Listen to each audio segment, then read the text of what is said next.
Hello दोस्त, आप कैसे हैं। आई होप आप अच्छे होंगे एंड स्वस्थ होंगे। दोस्त, एनवीएस की तरफ से एक नई पोस्ट जारी हुई है। हम इसमें बताएंगे कि इसमें क्वालिफ़िकेशन क्या रखा गया है, इसमें फॉर्म भरने के लिए आपके पास क्या क्या होना चाहिए, एलिजिबिलिटी क्या होनी चाहिए, ठीक है, इसमें पोस्ट कितनी रखी गई है। ये सारी तमाम बातों की जानकारी हम आपको इस वीडियो में देंगे। तो दोस्त, शुरू से अंत तक बने रहिए और हमारी वीडियो आपको अच्छी लग रही है तो लाइक एंड सब्सक्राइब जरूर करिएगा दोस्त। चलिए, सबसे पहले हम इसकी पोस्ट के बारे में बात कर लेते हैं कि इसकी पोस्ट क्या रखी गई है। हम इसकी पोस्ट के बारे में बात करें तो 1377 पोस्ट रखा गया है दोस्त, ठीक है। और यहीं हम बात करें कि एनवीएस का ये वैकेंसी है, नॉन टीचिंग रिक्रूटमेंट इसे कहा जाता है। नॉन टीचिंग रिक्रूटमेंट है 2024। ये हाल ही में नोटिफिकेशन आया है दोस्त। देखते हैं कि इसकी अप्लाई कब से शुरू हुई है, हो रही है। देखिए, यहाँ पे लिखा हुआ है कि NVS non teaching recruitment Navodaya Vidyalaya Samiti NVS has related the notification about recruitment of nurse, ठीक है ना, एएसएसओ, उसके बाद assistant lab attendant and many more post. Total 1777 post है, ठीक है ना। चलिए आगे देख लेते हैं कि इसकी अप्लाई कब से हो रही है। देखिए, अप्लाई की हम बात करें दोस्त कि अप्लाई कब से हो रही है इसकी, तो यहाँ पे देखिए अप्लाई का डेट भी जारी हो गया है। लिखा है कि एप्लीकेशन फॉर्म स्टार्ट 22 मार्च 2024 से ये एप्लीकेशन फॉर्म स्टार्ट हो गया है। और इसका लास्ट डेट की अगर हम बात कर ले कि लास्ट डेट कब है, तो इसका लास्ट डेट दोस्त 14 मई 2024 तक इसका लास्ट डेट रखा गया है, ठीक है। तो आप देरी ना करते हुए इस फॉर्म को भर दीजिए, क्योंकि अब टाइम कम ही बचा हुआ है इस फॉर्म को भरने के लिए। चलिए आगे देखते हैं। आगे इसका डेट ऑफ एग्जामिनेशन की अगर हम बात करें तो इसकी नोटिस अभी आएगी, नोटिस सुन लिख रहा है, ठीक है। आगे हम बात कर लेते हैं कि और क्या क्या है। आगे की अगर हम बात करें इसमें तो लिखा हुआ है कि यहाँ पे एज की लिमिट क्या होना चाहिए, एज लिमिट इसमें क्या होना चाहिए आपके पास, ठीक है। तो मिनिमम एज आपके पास 18 ईयर्स ओल्ड होना चाहिए। और मैक्सिमम एज इसमें गणना नहीं किया है दोस्त कि मैक्सिमम एज आपके पास कितना होना चाहिए। एज काउंट होगा आपका 1/1/2024 से पहले अगर आपका है तो आप इस फॉर्म को भर सकते हैं। चलिए आगे देख लेते हैं दोस्त, ठीक है। यहाँ पे लिखा हुआ है कि age relaxation of age as per the NVS rule, ठीक है ना। You can check the official notification for more details. और नोटिफिकेशन में इसमें एज के रिलैक्सेशन में भी बात किया गया है, ठीक है, वही बता रहा है। चलिए आगे हम बात कर लेते हैं इसमें। अप्लीकेशन फ़ी क्या रखी गई है इसमें। अप्लीकेशन फ़ी की अगर हम बात करें तो वहीं अगर आप जनरल से हैं या ओबीसी या ईडब्ल्यूएस से हैं तो आपको 1000 रुपये पेड करने होंगे, ठीक है। अगर आप एसी एसटी पीएच या ऑल फीमेल की बात करें तो 500 रुपये इसमें रखी गई है, ठीक है दोस्त। चलिए आगे हम बात कर लेते हैं कि आगे और क्या दिया गया है इसमें। आगे की हम बात करते हैं सिलेक्शन प्रोसेस की बात। इसमें कहा गया है कि सिलेक्शन प्रोसेस क्या रहेगी इसमें। सिलेक्शन प्रोसेस की बात करें हम तो यहाँ पे लिखा गया है कि selection process of NVS and non teaching recruitment is given below step wise.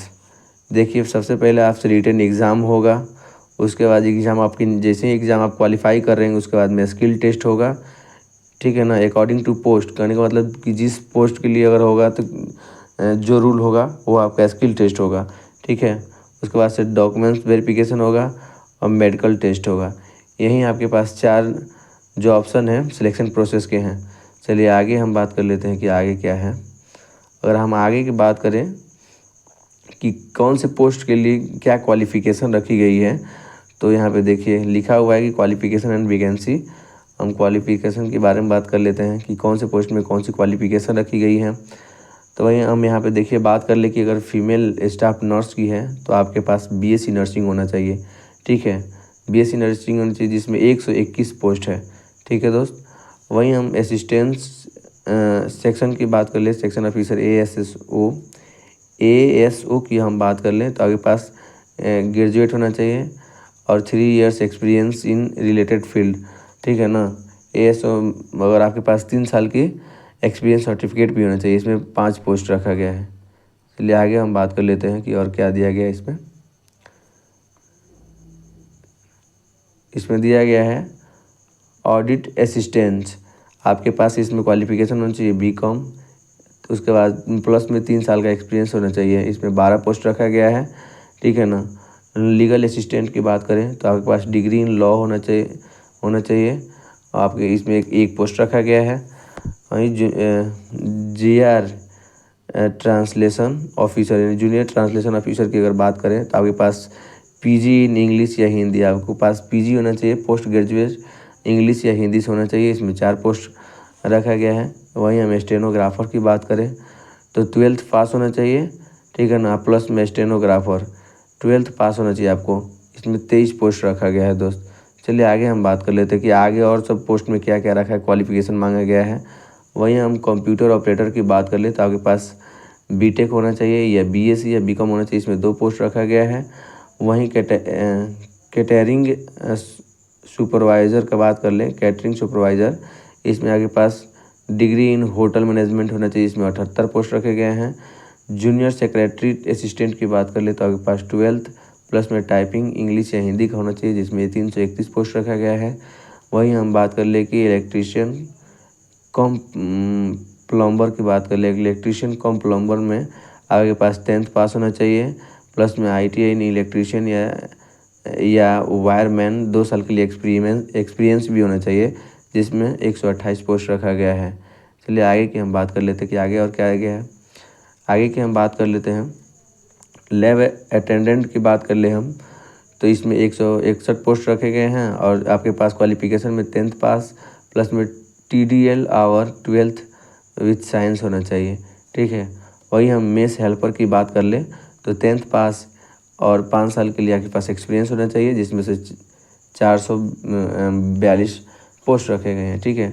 Multitasking staff यानी MTS की अगर हम बात करें तो 10th पास होना चाहिए, जिसमें 19 पोस्ट रखा गया है, ठीक है दोस्तों। हम सब बता दिए आपको कि किस पोस्ट में क्या क्वालिफिकेशन है और कितनी वैकेंसी है। चलिए हम देरी न करते हुए आगे देखते हैं कि इसकी सिलेक्शन प्रोसेस में कौन कौन से सब्जेक्ट से कितने क्वेश्चन आएंगे। चलिए इसके बारे में हम बताते हैं आपसे। चलिए अगर हम यही टाइम की बात कर लें कि टाइम इसमें क्या रखी गई है एग्ज़ाम के लिए, तो एग्ज़ाम के लिए आपके पास टाइम देखिए यहाँ पे लिखा हुआ है कि टाइम 2 आवर्स और 100 क्वेश्चन होंगे और 100 मार्क्स के भी होंगे।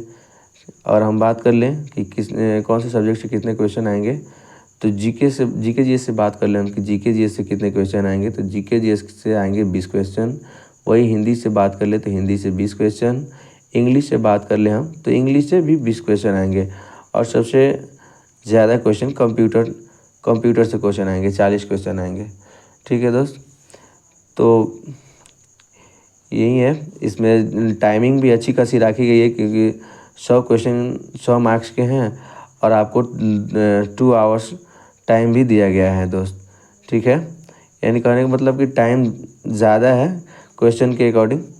तो आप इस एग्ज़ाम को देने के लिए अच्छी आपको प्रिपरेशन करनी होगी, ठीक है दोस्त। चलिए आज के लिए इतना ही। Thanks to all. अगर हमारी वीडियो आपको अच्छी लग रही है तो दोस्त लाइक एंड सब्सक्राइब जरूर करिएगा, क्योंकि लाइक एंड सब्सक्राइब करिएगा तभी आगामी नोटिफिकेशन जो भी आएगी वो हमारे द्वारा आपको प्रोवाइड होगी। तो धन्यवाद।